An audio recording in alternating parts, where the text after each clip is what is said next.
ছোট পর্দার জনপ্রিয় অভিনেতা অপূর্ব ও তার ছেলে আয়েশের একটি ভিডিও ক্লিপ সোশ্যাল মিডিয়াতে ভাইরাল হয়ে যায়।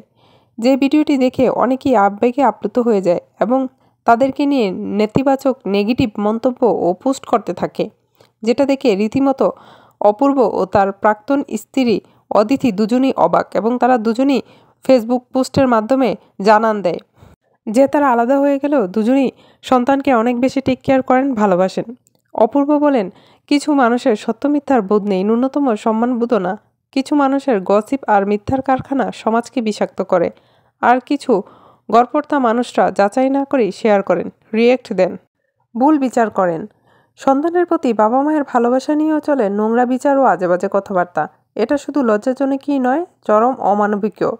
আর যারা এই কাজগুলো করেন তাদেরকে আমি কোনো জ্ঞান দিতে যাব না, কারণ যাদের পরিবার তাদের ভেতর কোনো ন্যূনতম মূল্যবোধ তৈরি করতে ব্যর্থ হয়েছে, যাদের সমাজ মানবিকতা তৈরি করতে ব্যর্থ হয়েছে, তাদেরকে কোনো জ্ঞান দিয়ে লাভ হবে না। যাদের মস্তিষ্ক, হৃদয় ও নেগেটিভিটি এর ক্যান্সার, তাদেরকে মা বাবা তাদের সন্তানকে কতটা ভালোবাসে সেটা প্রমাণ করার কোনো প্রয়োজন নেই, কারণ এই অবাগারা জানে না প্রতিটা বাবা মায়ের কাছেই তাদের সন্তান জীবনের সবচেয়ে বড় অংশ।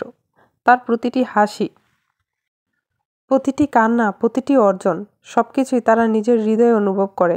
সন্তানের হাসি কান্না, তার প্রতিটা অনুভূতি পিতামাতার প্রতিটি দিনকে করে তোলে উজ্জ্বল ও অর্থবহ। তারা জানে না আপনি আপনার সন্তানকে যতটা ভালোবাসেন, অন্য একজন পিতামাতাও তার সন্তানকে ততটাই ভালোবাসেন। নিজেকে উত্তম আর অন্যকে অধম ভাবার মতো অসুস্থতা থেকে আপনারা দ্রুত সেরে উঠুন, সেই প্রত্যাশা করি। আমার বা অন্য কারো সন্তান নিয়ে মন গড়া কোনো ভুল মন্তব্য করার আগে ভেবে নিন। আপনি যদি সত্য না জানেন তবে নীরব থাকুন, কারণ কারো সন্তানের জীবন আপনার কন্টেন্ট তৈরির আইটেম নয়।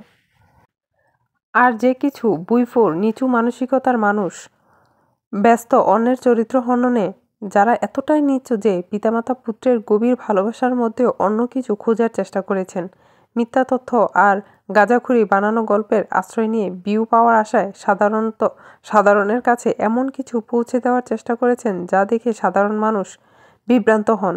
আমার সন্তান ও আমার পরিবারের নামে যারা চেষ্টা করেছেন সাংবাদিকতার নামক মহান পেশাকেও কলঙ্কিত করতে, এইসব হঠাৎ গজিয়ে ওঠা ইউটিউবার জানেন চ্যানেল বা পেজগুলো দিয়ে তাদের বিরুদ্ধে আইনগত ব্যবস্থা নেওয়া হলো।